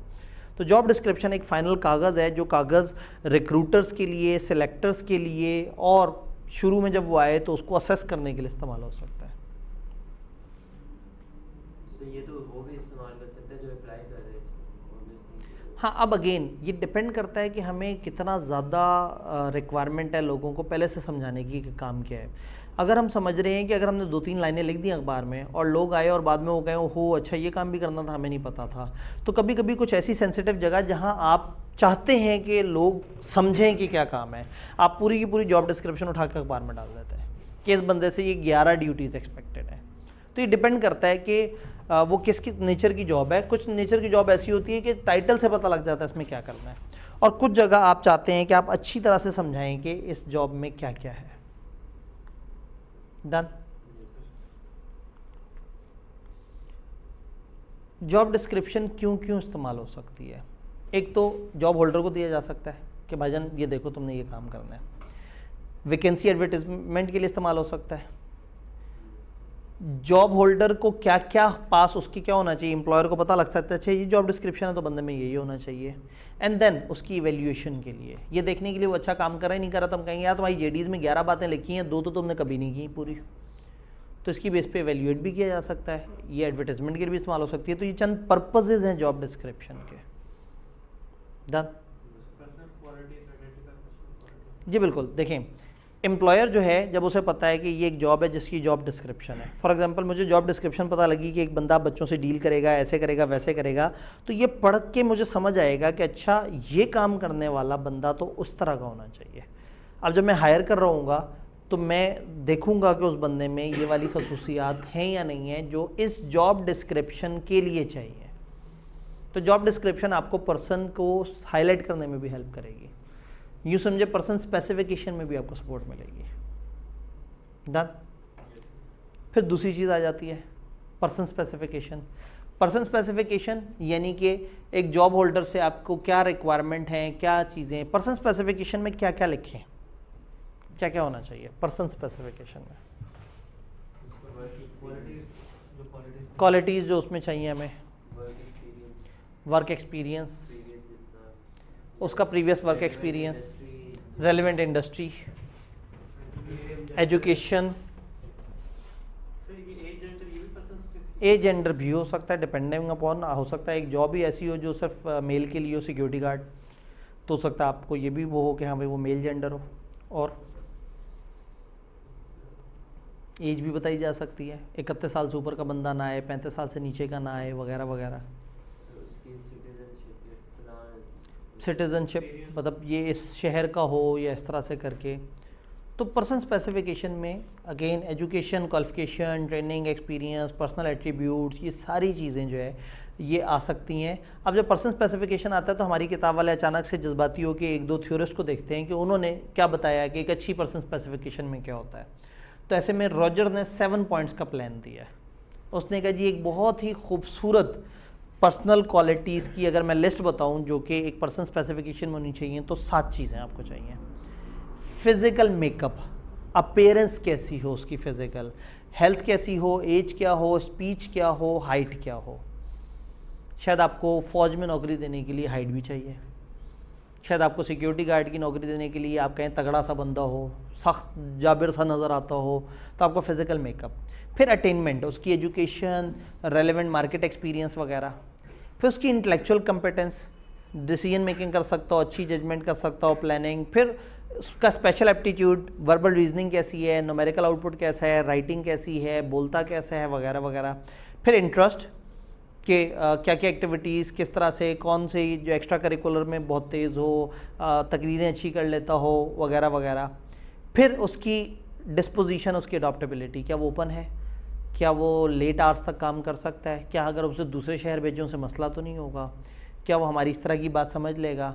देन उसके पर्सनल सर्कमस्टांसेस, ये आपको पता हो कि हाँ ठीक है जी वो अकेला रह रहा है, या वो अगर सिक्योरिटी गार्ड है, सिक्योरिटी गार्ड को आप चाहते हैं कि वो रात की ड्यूटी दे, तो आइडियल वो बंदा होता है जो फैमिली वाला ना हो, छड़ा हो, या फैमिली दूसरे शहर हो और महीने बाद एक दफ़ा जाता हो। तो ऐसा बंदा बड़ा आइडियल होता है सिक्योरिटी गार्ड के लिए, क्योंकि अगर फैमिली वाला होगा तो वो आधा टाइम तो अपनी फैमिली के पास गया हुआ होगा। तो अगेन इन्होंने कहा 7 categories of personal qualities. Rogers model में उसने पर्सनल कैरेक्टरिस्टिक्स को 7 कैटेगरीज में डिवाइड किया। उसने कहा जी इंटरव्यूअर जो है जब लोगों को देख रहा हो, उनसे बात कर रहा हो और लोगों को असेस कर रहा हो, तो ये 7 चीज़ें हैं जिन 7 चीज़ों को जहन में रखना चाहिए। सर इसमें पॉइंट 3 to 6 तो सारे जजमेंटल है एम्प्लॉयर के ऊपर, ऐसे ही है अच्छे खासे। यानी कि इसमें क्या होगा कि ये अब आप इंटरव्यू में पूछेंगे, यानी आप कहेंगे जी हम लेट सेटिंग कराएंगे, तो उसने कहा जी फलाना कानून के मुताबिक लेट सेटिंग एक जुर्म है और फलाना, तो हम कहेंगे अच्छा नजर था ठीक है। हम कहेंगे हम तुम दूसरे शहर भेजेंगे, नहीं नहीं नहीं नहीं मैं तो लाहौर छोड़ ही नहीं सकता, मैं तो पैदा ही लाहौर में हुआ, जब मैं तब लाहौर का पानी छोड़ा तो मुझे तो बुखार हो जाएगा, तो हमें समझ आ जाएगा। तो कुछ चीज़ें फिर हम ड्यूरिंग इंटरव्यू समझेंगे। तो बेसिकली ये रॉजर ने लोगों को एडवर्टाइज़ करने के बजाय हमें समझाया है कि एम्प्लॉयर को कौन सी 6-7 बातों को जहन में रखना होगा एक बंदे की शख्सियत या एक इंसान को समझने के लिए। इसकी अपनी लिमिटेशन है। अगेन मतलब it matches individual with jobs on basis of superficial information about the individual. जैसे आपने कहा ना बड़ी जजमेंटल सी बात है, तो इसने बड़ी हवाई सी बात कर दी है कि बंदा जजमेंट अच्छी लगा सकता हो, बंदा ऐसे हो, बंदा फ्लेक्सिबल हो, ऑनेस्ट हो। आप उसे पूछेंगे आप ऑनेस्ट हो गए, मैं बहुत ही ऑनेस्ट हूँ। आप उसे पूछेंगे अपनी को बुराई बताओ, गए मैं बहुत ऑनेस्ट हूँ, मेरी एक बड़ी बुराई है। ज़्यादातर लोगों से पूछें जी आपकी क्या बुराई है, बस बुराई ये है कि मैं ना बहुत ज़्यादा काम करता हूँ, मैं जो है ना बहुत, मतलब वो बुराई भी ऐसी को बताएगा चुन के कि जो आप कहेंगे कि यार इसमें बुरा क्या था। तो वो बस ये बुराई ये है कि मैं यकीन कर लेता हूँ लोगों का, और मैं फिर जो है ना दूसरों के हिस्से का भी सारा काम कर देता हूँ, इनकार नहीं होता, मेरी बड़ी बुराई है मेरे में। तो वो फनकारियाँ लगाने का इसमें मार्जिन आ जाएगा। Assumption about qualities required to do job might be incorrect. हो सकता है कि आपकी अजम्पशन ये हो कि हमें ऐसा बंदा चाहिए, अब बंदा देखने में बड़ा तगड़ा सा हो, आप सिक्योरिटी गार्ड के तौर पे उसको रख रहे हो और बाद में पता लगे चूहे को देख के भाग जाए, तो अगेन मतलब ये कभी भी कोई परफेक्ट आपको सिचुएशन तो नहीं दे सकती। तो इसलिए ये बेसिकली रॉजर ने 7 पॉइंट्स का प्लान दिया जो हमें थोड़ा सा हवाई लगा। तो किताब को लगा कि एक भाई को और ढूंढते, तो वो एक और भाई को ढूंढे, मुनरो ने 5 नुकाती एजेंडा दिया। उन्होंने कहा जी आपने अगर किसी बंदे को देखना है तो आप ये देखें कि उसका दूसरों पे इम्पैक्ट क्या है, उसकी क्वालिफिकेशन क्या है, उसका दिमाग और सलाहियतें क्या हैं, मोटिवेशन कितनी है, उसमें एडजस्टमेंट कितनी है। तकरीबन उन्हीं अल्फाज को नया वाला पजामा पहना के, और जो है वो भाई साहब ने कहा कि जी मैंने जो 5 बातें बताई हैं ना वो आज तक किसी ने नहीं बताई थी। इम्पैक्ट ऑन अदर पीपल में उसका फिजिकल मेकअप, अपीयरेंस, उसकी वे ऑफ स्पीकिंग हो गया, क्वालिफिकेशन में उसकी कितनी तालीम है, पुरानी एक्सपीरियंस, प्रोफेशनल, एकेडमिक, यूनिवर्सिटी, कोई ख़ास क्वालिफिकेशन, ब्रेन एबिलिटी में उसकी क्विकनेस, अंडरस्टैंडिंग की, एप्टीट्यूड, उसकी लर्निंग, उसकी मोटिवेशन में कि ज़िंदगी को लेके कितना सीरियस, आप एक बंदे से मिले, हाँ भाई फिर क्या सोचा ज़िंदगी के बारे में, बस जी नौकरी करनी है। नहीं नौकरी तो करनी है, आगे क्या करना है जी, मज़ीद नौकरी करनी है, और क्या करना है जी, शदीद नौकरी करनी है। तो समझ आ जाएगा कि इंतहाई यख ठंडा आदमी है, ये खुद को लेके सीरियस नहीं है, हमारे दायरे को कहाँ इसने आसमानों पे लेके जाना है, ये तो खुद ही मरा हुआ सा इंसान है। तो उसकी मोटिवेशन, फिर अगेन उसकी एडजस्टमेंट, कि आप उसको मुख्तलिफ बातें करें कि अच्छा जी ऐसे होगा, किस तरह से होगा। आप अचानक से सख्ती से उससे बात करें तो देखेंगे उसके चेहरे के उतार चढ़ाव कैसे आए। आप कई दफ़ा स्ट्रेस टेस्ट करते हैं एक बंदे को जान के, बिला वजह एक सवाल दूसरा सवाल, अभी सवाल का जवाब दे रहा है, तीसरा सवाल चौथा सवाल तक आके वो बंदा ही कह देगा यार खुदा का खौफ करो मुझे बोलने तो दो। यह हो सकता है वो आपको कहे और इंतहाई डिसेंट तरीके से कहे कि जी आपका पिछले सवाल का जवाब अगर आप कहते हैं तो मैं कंप्लीट कर लूँ, नहीं तो मैं अगले सवाल का जवाब दे देता हूँ, ये भी बड़ी मज़े की बात है। तो मतलब उससे अंदाज़ा हो जाएगा कि वो बंदा इस तरह की सिचुएशंस में कैसे हैंडल करेगा। तो अक्सर लोग तो इंटरव्यू में कोशिश करते हैं कि बंदे की सारी सलाहियतें खुल के सामने आ जाए। तो ये भाई साहब मुनरू ने हमें कुछ बताया। सर एक क्वेश्चन, जी जी बताइए। पिछले पेज पे था कि सुपरफिशियल इंफॉर्मेशन जो है वो देता है, ठीक है, तो इसके अलावा मतलब क्या इंफॉर्मेशन हो सकती है सुपरफिशियल, मुझे ये बात समझ में नहीं आई। असल में ये कहना चाह रहे हैं कि इंडिविजुअल को जब हम मैच कर रहे हैं तो बहुत सारी ऐसी चीज़ें हैं जो अभी बड़ी हवाई हैं, यानी कि ये आसान बात नहीं है कि एक बंदे से चंद मिनट की डिस्कशन करें और आप उसकी इंटेलिजेंस को गेस कर लें। आप कहें कि जी बंदा बहुत ज़बरदस्त होना चाहिए, बड़ा ज़बरदस्त ज़हीन होना चाहिए, यानी हम इधर इस मॉडल में सारी ही बहुत ही हवाई बात कर रहे हैं कि बंदा दिखने में भी अच्छा हो, उसकी एज भी हमारे हिसाब से हो, उसका एक्सपीरियंस भी हमसे रेलेवेंट हो, उसमें इस तरह से परफेक्ट बंदा नहीं मिलता। तो ये इतनी ज़्यादा खूबसूरत बात इन्होंने कर दी है जिसको 100% फॉलो करना बड़ा इम्पॉसिबल है, और फॉलो होगा भी तो शायद इंटरव्यू और अपनी जान छुड़ा रहा होगा कि हाँ सारी चीज़ें मिल गई हैं टिक टिक टिक। तो इसलिए हम कह रहे हैं कि ये बहुत ही ज़्यादा मतलब इतनी भी ख्वाहिश नहीं करनी चाहिए। इसका मतलब इसने 7 अच्छे पॉइंट्स बताए हैं, इनमें से 6 7 5 6 4 5 भी पूरे हो जाएं तो शायद हमारा काम चल जाए। उसने तो अपनी तरफ से बेस्ट प्रैक्टिस बताई है ना। एक बात है भाई, जॉब इंटरव्यू चल रहा था, नॉर्मली हमने देखा सर वो छोटे छोटे क्वेश्चन मुख्तलिफ एरिया से, ठीक है, तो साहब काफ़ी एक्सपीरियंस थे, उन्होंने मुझे पकड़ा, उन्होंने शुरू किया cost of goods sold statement से, ठीक है, और एक एक चीज़ उन्होंने सुनी, ठीक अंडर ओवर अप्लाइड की एडजस्टमेंट से लेकर उसके बाद ये आगे किधर जाती है, ठीक अच्छा जी इधर जाती है, कंजम्पशन चार्ज हो गई, ठीक है जी जीपी तक पहुंच गए, आगे चलो, रुके नहीं, at the end balance sheet तक पहुंचा के उन्होंने मुझे सांस लिया। ठीक तो मीन्स के शायद उनकी असम्पशन ये थी कि यार मैं कोई एक प्रोसेस पकड़ता हूँ, देखता हूँ ये उधर से गुजरता है कि नहीं, ठीक है, उन्होंने अपनी जजमेंट लगाई, मैं मतलब गुजर गया, उन्होंने बाकी एरिया तो मुझे नहीं टेस्ट किया, छेड़ा ठीक। नहीं, लेकिन समहाउ कुछ ना कुछ टचिंग उन्होंने दे दी, जो वो देखना चाहते थे वो उनको मिल गया। तो और 45 मिनट्स जा चुके थे इसमें, ठीक है, तो वो जितना टाइम स्पेंड करते हैं तो समहाउ कुछ नॉलेज मिल जाता है, मिल जाता है। 10 मिनट 15 मिनट में कुछ हो पाता है, छोटी छोटी जगह को टेस्ट करने का। ऐसे ही है। तो जैसे उन्होंने बात की कि कई दफ़ा क्या है कि एक प्रोसेस पकड़ा, उसकी पूरी अंडरस्टैंडिंग, उससे उस बंदे के उतार चढ़ाव का पता लग जाता है हर बात का, कि अगर वो घबरा गया तो क्या करेगा, जहाँ उसे नहीं पता वो कह देगा कि मुझे नहीं आता, या कोई बहाना बनाने की कोशिश करेगा, कोई गलत इन्फॉर्मेशन देने की कोशिश करेगा। तो एक बंदे के साथ इतना टाइम गुजारते हैं, और ख़ास तौर पे जब आपको उसने इमीडिएट अपने अंडर काम पे रखना होता है, और उसको होता है कि जी बंदा ऐसा हो जो मुझे आगे काफ़ी ज़्यादा हेल्प करे, तो ऑब्वियसली वो फिर इस तरह की सारी चीज़ों से आपको गो थ्रू करवाता है, और उसमें फिर वो देखना चाहता है कि बंदा मेरे लिए अच्छा है या नहीं है। तो वो एक बड़ा प्रोसेस जिसकी सारी अंडरस्टैंडिंग हो सकता है, वो जो काम है उस काम का बहुत ज़्यादा नेचर वो उसी तरह की एंट्रीज़ की हूँ, या शायद कभी नहीं भी होती सर, मैं उसी जॉब पे हूँ, और वो मज़े की बात है, सुना मुझसे सारा मैन्युफैक्चरिंग और वो ट्रेडिंग कंसर्न। ओह ठीक है, बस फिर वो टीचर होंगे कोई, मतलब जो है ना उनने वो ताज़ा कुछ पढ़ा के बैठे होंगे। टेक्सटाइल बैकग्राउंड से थे, ठीक है, वो फिर पुराने दौर के ज़रा बाबे होते हैं ना, वो उनको होता है कि जी आज के दौर के ना बड़े निकम्मे बच्चे आ रहे हैं, इनको पता ही नहीं होता। तो एक साहब ने पूछ लिया जी डेबिट का तर्जुमा बताओ। अब जो है ना कि वो जब देखो तुम्हें डेबिट का तर्जुमा ही नहीं पता, तुमने अकाउंटिंग खाक करनी है। डेबिट जो है उसका एक मतलब होता है, एक क्रेडिट का भी एक मतलब होता है, और जो है वो तो वो कुछ लोग जो है वो इस तरह से तो वो बड़े पर्टिकुलर होते हैं, और ये बड़ा मुश्किल काम होता है कि आप एक अननोन आदमी के सामने अपने आप को सेल कर रहे हैं। एक साहब ने मुझे रिजेक्ट कर दिया था ये कह के, मतलब वो मेरे साथ गाड़ी में ट्रैवल कर रहे थे, और उन्होंने कहा जी वो आप चार्टर्ड अकाउंटेंट हैं, आप पढ़ाते हैं। मैंने कहा जी बिल्कुल। वो आपसे एक चीज़ पूछनी है, ये AM और PM जो है ना, इसका ये किस चीज़ की एब्रिविएशन है? अब कभी वाकई नहीं सोचा था, ना कभी ध्यान दिया, मतलब कभी ध्यान दिया हो, कभी ज़रूरत पड़ी हो तो बंदा देखे कि जी पोस्ट मेरिडियन क्या है और फलाना क्या है। मैंने कहा जी ये कभी ज़रूरत नहीं पड़ी, लेकिन अगर आप इंटरेस्टेड हैं तो मैं सर्च करके बता देता हूँ। वो सर्च करके क्या होता है? मैंने कहा आजकल दुनिया के मसले ऐसे ही सॉल्व होते हैं। जो चीज़ पता होती है वो आप कर देते हैं, जो नहीं पता होती, जब आपके फिंगर टिप्स पे इंटरनेट मौजूद है तो क्या ज़रूरत है सारी दुनिया का कचरा दिमाग में भरने की।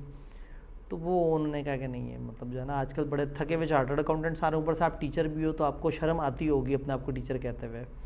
मैं कहा जी अगर तो क्राइटेरिया यही है कि मुझे AM और PM का पता होना चाहिए तो मैं बहुत शर्मिंदा हूँ। तो मैं आपकी उम्मीदों में पूरा नहीं उतरा, लेकिन शायद टीचिंग थोड़ी सी डिफरेंट चीज़ है। मैं शायद स्टैंडर्ड्स के बारे में ज़्यादा जानना चाहूँगा बजाय इसके कि मुझे AM और PM का पता हो। लेकिन बहरहाल मैंने उसके बाद AM PM फिर सर्च किया था, तो वो पोस्ट मेरिडियन और इस तरह से करके एज शायद पता नहीं उससे, मतलब मुझे चूँकि जब वो इतनी कोई मुझे यूज़फुल चीज़ नहीं लगती थी या मुझे नहीं लगता था कि मेरी लाइफ में कोई वैल्यू ऐड करेगी, तो मैंने उसको उतना जहन में नहीं रखा। लेकिन कहने का मतलब है कि वो लोग असेस करने पे तो कुछ भी कर रहे होते हैं, और फिर इंटरव्यूअर तो भगवान बन के बैठा होता है ना सामने, उसके तो हाथ में नौकरी है, आप मजलूम हैं, आपको तो नौकरी चाहिए, तो वो फिर खेलता है। तो ये एक बड़ा बाइस आ जाता है इंटरव्यूअर के उसमें, जिसकी वजह से कई दफ़ा एक अच्छा बंदा सेलेक्ट नहीं हो पाता, जस्ट उनकी उस फिरौनी उसकी वजह से, एप्टीट्यूड की वजह से। लें जी, मुनरू भाई जो है वो अपनी बातें दाग के चले गए। पर्सन स्पेसिफिकेशन और जॉब डिस्क्रिप्शन में फ़र्क, एमी मैंने ट्विटर नोट दिया, हालांकि यूज़र अब तक समझ चुका होगा, लेकिन फिर भी सारे पढ़ के थोड़ी आए हुए होते हैं। तो ये पर्सन स्पेसिफिकेशन में और जॉब डिस्क्रिप्शन में क्या फ़र्क है भला? पर्सनल ट्रेट को डील कर रही है, बंदा कैसा चाहिए, और जॉब डिस्क्रिप्शन जॉब की क्या रिक्वायरमेंट है, काम क्या करना है, उस काम में क्या हो रहा होगा और किस तरह से हो रहा होगा। इसमें MF से में आई कि अपने एक दफ़ा वो किया कि एक बंदा आपने हायर करना है, ये एक सिचुएशन है, इस सिचुएशन के मुताबिक हायर करना है बंदा, ज़रा आप एक जॉब डिस्क्रिप्शन बना दो कि उस बंदे को क्या, वो पूरी सिचुएशन बता के कहा आप एक जॉब डिस्क्रिप्शन बना दो। एक दफ़ा उन्होंने कह दिया कि जी आप पर्सन स्पेसिफिकेशन बताओ कि आपको इस जॉब के लिए कैसा बंदा चाहिए, सिचुएशन बता के। तो वो था इसका सवाल, लेकिन वो उन्होंने MSA में पूछा, MSA 2 में पूछा, तो मुझे बड़ा अच्छा सवाल लगा, और मैं बड़े अरसे तक अपने SPM के बच्चों को तकलीफ़ देने के लिए वो टेस्टों में डालता रहा कि वो सवाल बड़ा मज़ेदार सा था। तो इस तरह के ना MSA में बड़े अच्छे सवाल मिल जाते हैं, बड़े लॉजिकल पैटर्न के होते हैं, क्योंकि वहाँ ज़रा बड़ा सवाल अलाउड होता है, यहाँ एक ख़ास लेंथ से बड़ा सवाल नहीं होता, इतनी गुंजाइश ही नहीं होती उनके पास। तो बड़ा सवाल भी यहाँ इस साइज़ का होता है, मतलब आधे पेज से भी कम का। तो वो बड़ा मज़े का एक वो था कि सिचुएशन देख के उन्होंने कि ये सिचुएशन अब आप बैठ के बनाओ। MSA में तो वो चाहते हैं ना कि बंदा बिल्कुल वो हो जो बस पास करे और क्वालिफाई कर जाए, सुपरमैन हो। एटीट्यूड्स टू वर्क चेंज हो रहे हैं, और अगेन ये बुक कोरोना से पहले लिखी गई है, तो अब तो गेम ही बदल गई है। आज के मॉडर्न एटीट्यूड्स क्या हैं लोगों के काम को लेके? पुराने ज़माने में काम का मतलब होता था लोग जाते थे, मेहनत मुशक्क़त करते थे, टाइम पे जाते थे, टाइम पे वापस आते थे, टाइम पे ना आए कोई बात नहीं, लेकिन जाते टाइम पे थे, टाई पहनते थे, बड़े अच्छे से कपड़े पहने हुए होते थे, और जी बॉस यस बॉस ये कल्चर होता था। अब एटीट्यूड बदल गए हैं। अब क्या है एटीट्यूड? रिमोट वर्किंग ने सारा सत्यानाश फेर दिया हुआ है। रिमोट वर्किंग के अब लोग दूर बैठ के काम करना चाहते हैं, वो समझते हैं कि वो नौकरी पे हैं, वो अपने घर में बैठे हुए होते हैं, अपने घर के लेयर वाले ड्रेस में बैठे होते हैं, बस लैपटॉप के करीब आते हैं, थोड़ा सा काम किया, उसके बाद लैपटॉप इस तरह से चालू कर दिया कि लगे कि जी काम हो रहा है।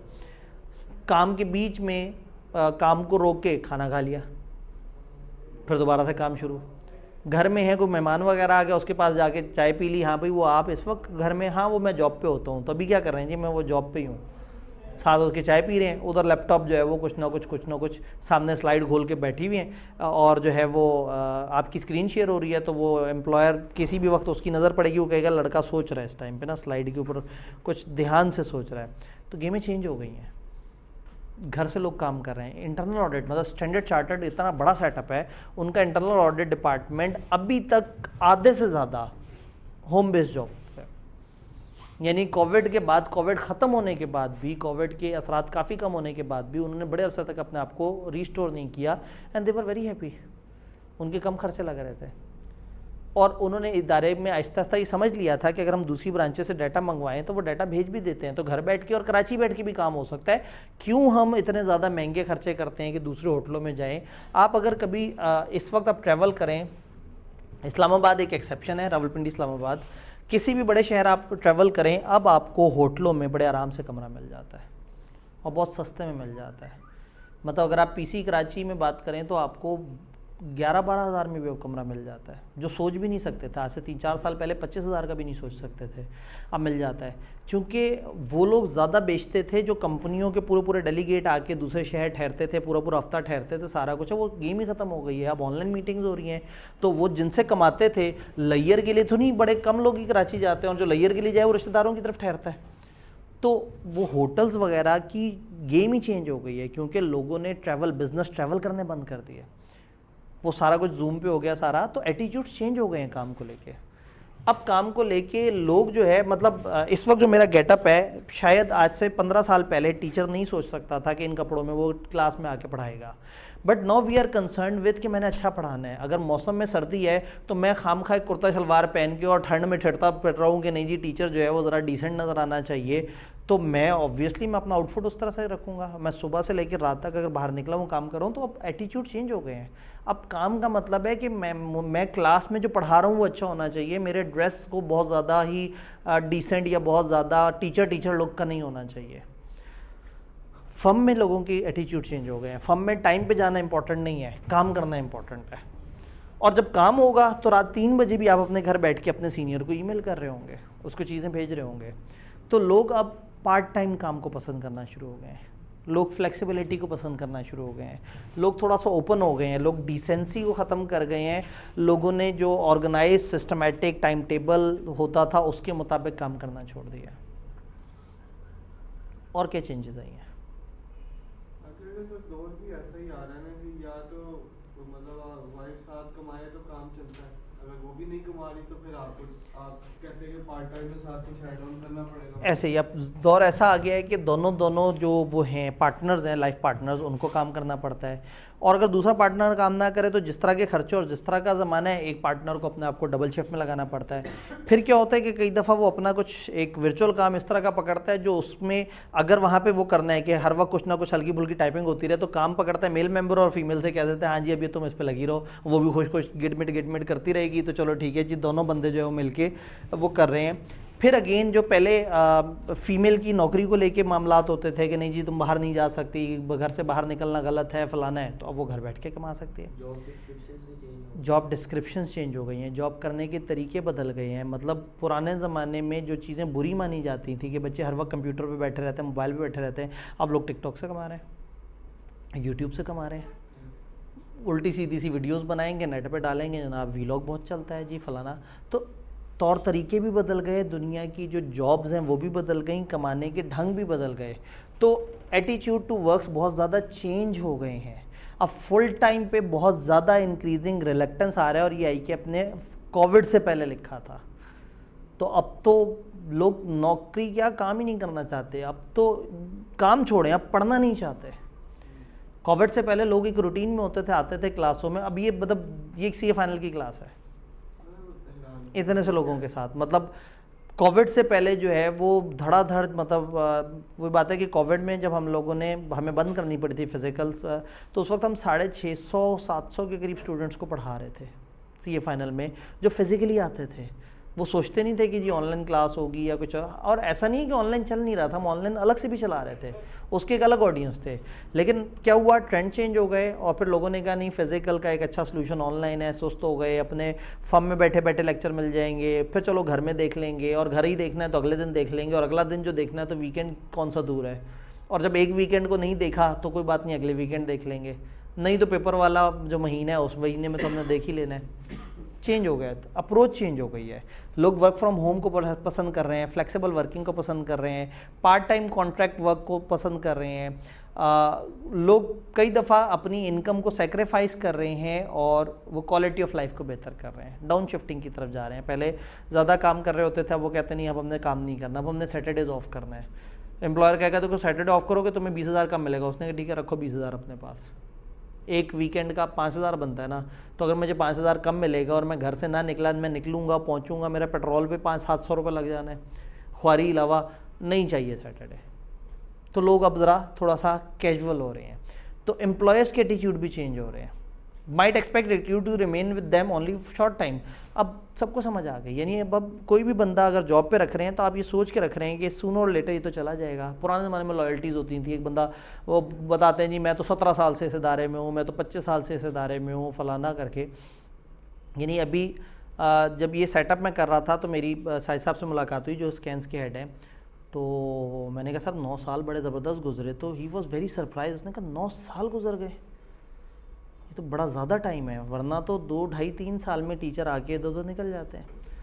तो उन्होंने कहा कि आप मतलब वाकई 9 साल गुजारे हैं। मैंने कहा जी मैं जिसने गुजारे हैं उसको तो पता ही है। तो वो मतलब ही वॉज़ वेरी सरप्राइज्ड कि मतलब क्या मतलब 9 साल एक बंदा कैसे गुजार। तो आज 9 साल मुझे लगा कि कम टाइम है, बट उनके नज़दीक ये बहुत ज़्यादा बड़ा टाइम था। तो employers are very okay with कि ठीक है लोग आएंगे 2-3 साल गुजारेंगे, फिर अपने अपने निकल लेंगे, फिर कुछ नए लोग आएंगे वो टाइम गुजारेंगे वो निकलेंगे। तो एम्प्लॉयर्स भी फिर फ्लैटर ऑर्गेनाइजेशंस चल पड़ी हैं, लेयर्स कम होती जा रही हैं, एक लेयर में बंदे ज़्यादा हैं, तो इस तरफ चीज़ों की शिफ्टिंग होना शुरू हो गई है। टेक्नोलॉजी जैसे जैसे बढ़ रही है तो स्किल्स एजुकेशन आपको और तरह की ज़रा ज़्यादा ज़रूरत पड़ गई है। तो डायनामिक्स बदल रहे हैं बड़ी तेज़ी से। इन बदलते हुए डायनामिक्स में शेमरॉक ऑर्गेनाइजेशन जो है ना, इसका कॉन्सेप्ट बहुत ज़्यादा वो हो गया है। यानी कि एक ऐसी ऑर्गेनाइजेशन जो 3 लीफ ऑफ एम्प्लॉयज़ के साथ चलती है। कुछ इनके कोर फुल टाइम वर्कर होते हैं जो हर वक्त मौजूद होते हैं, डे टू डे ऑपरेशंस को देख रहे होते हैं, डिटेल नॉलेज रखते हैं, अच्छी सैलरियाँ होती हैं, अच्छे रिवॉर्ड्स होते हैं, इस तरह से करके।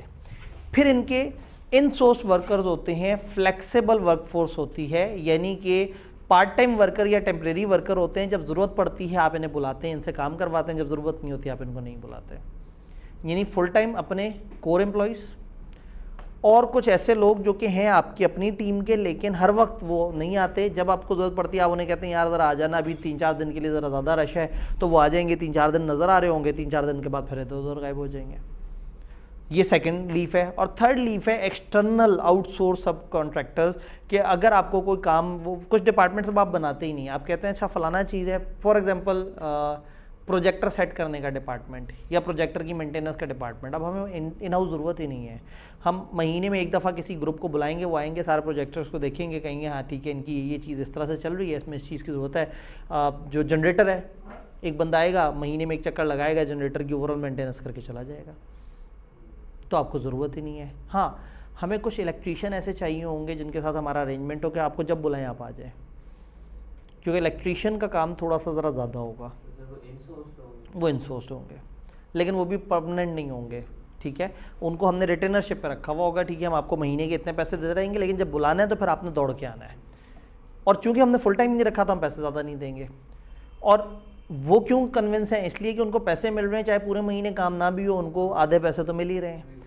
तो अब शेमरॉक ऑर्गेनाइजेशन इस कि आप एक आपकी लेयर हो फुल वर्कर्स की, फुल टाइम जो आपके साथ मौजूद हैं, एक हो जो है इंटरनल लेकिन फ्लेक्सिबल हैं थोड़े से, जब आप बुलाएंगे तो वो करेंगे, लेकिन वो हैं आपके कंट्रोल में।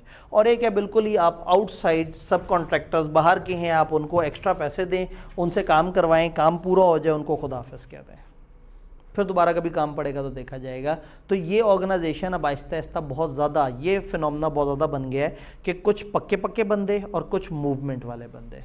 और कॉलेजेस में क्या हो रहा है, कुछ फुल टाइम टीचर्स हैं, कुछ हैं अपने लेकिन विजिटिंग टाइप के हैं, जब वो बैच होगा वो आएंगे, वो करेंगे। और अगर फॉर एग्जांपल कोई नया प्रोजेक्ट है, कोई ऐसी चीज़ है कि जी अच्छा जी CIA का एक बैच कराना है, तो बाहर से एक टीम को बुलाएंगे, वो आएंगे CIA कराएंगे और चले जाएंगे। जी NTS का टेस्ट है, कॉलेज में दिलवाना है, ओके NTS की टीम आएगी, वो उस दिन कॉलेज आपने बंद किया होगा, यहाँ कमरों में जनाब हर तरफ टेस्ट वाले बैठे हुए होंगे, वो टेस्ट देंगे, उसके बाद अगले दिन खुदा हाफिज़। अक्सर कॉलेजेस में आप देखते हैं ब्रिटिश काउंसिल के एग्ज़ाम्स हो रहे होते हैं कुछ और, तो वो स्पेशलिस्ट टीम होती है, आते हैं बारों बार काम करते हैं, बारों बार चले जाते हैं। तो शेमरॉक ऑर्गेनाइजेशन का ये कॉन्सेप्ट है कि जिसमें अब आप 3 तरह के लीव्स के साथ चलते हैं, ये प्राइम लीव, ये सेकेंडरी और ये फिर हमारा थर्ड लीव। यहाँ पे मेरे ख्याल में ब्रेक लगाते हैं, ऐसा ना हो कि आप लोग बहुत ज़्यादा आवाज़ार हो जाएं। तो इंशाल्लाह ताला जब हमारा नेक्स्ट लेक्चर आएगा तो ये चैप्टर हम ख़त्म कर रहे होंगे इंशाल्लाह, और इस चैप्टर में एक हमने थ्योरी एक्स थ्योरी वाई को डिस्कस किया है। एक दो और थ्योरी जो कि KF से ब्रॉड फॉरवर्ड हो रही हैं, हम उसको भी डिस्कस कर रहे होंगे इंशाल्लाह। कितना पढ़ना है आपने? आप साथ साथ ट्रैक तो करते रहे होंगे, जी सर। फिर भी मैं बता दूँ। ये पेज नंबर 155 तक आए हैं। ठीक है जी, जहाँ तक हमने गुज़िश्ता दिन पढ़ा था उससे आगे जो है वो हमने 3-4 सफ़े आगे जाना है। 145 और हमने इधर पेज 155 तक, गालबन 149 से 155। चूँकि ज़ाहिर है ये फाइनल की क्लास है तो हमें थोड़ा ज़्यादा पढ़ना होता है, लेकिन कोशिश ये है कि हम समझ समझ के पढ़ें ताकि जो है वो चीज़ें बेहतर डायमेंशन में चलें।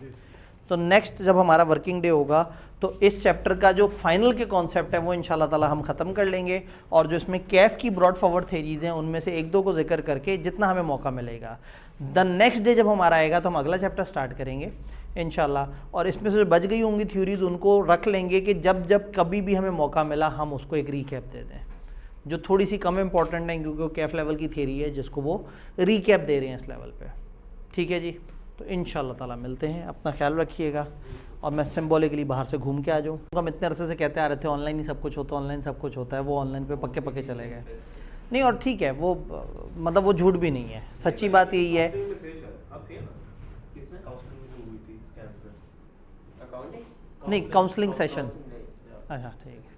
मैं बस ऐसे लास्ट लॉ केएफ में ऑडिट और बीएमबीएस पढ़ी। ठीक है, तो उन्होंने कहा कि अब जो है ना मुझे फ़िज़िकल दुनिया में जागने के लिए ना ऐसा ही बंदा चाहिए और हमें ऐसा ही स्टूडेंट चाहिए ताकि हम हिम्मत कर सकें फ़िज़िकल क्लास पूरी कराने की। जी, यस सर। आज बारिश भी हुई है। वैसे सुना है कि अगले 2 दिन लाहौर में ठंडे तरीन होने हैं, शायद -1 में टेम्परेचर जाएगा, मैंने रैंडमली सुना है। मज़ा आएगा भाई, वो दौड़ नहीं रहा आप जो है ना।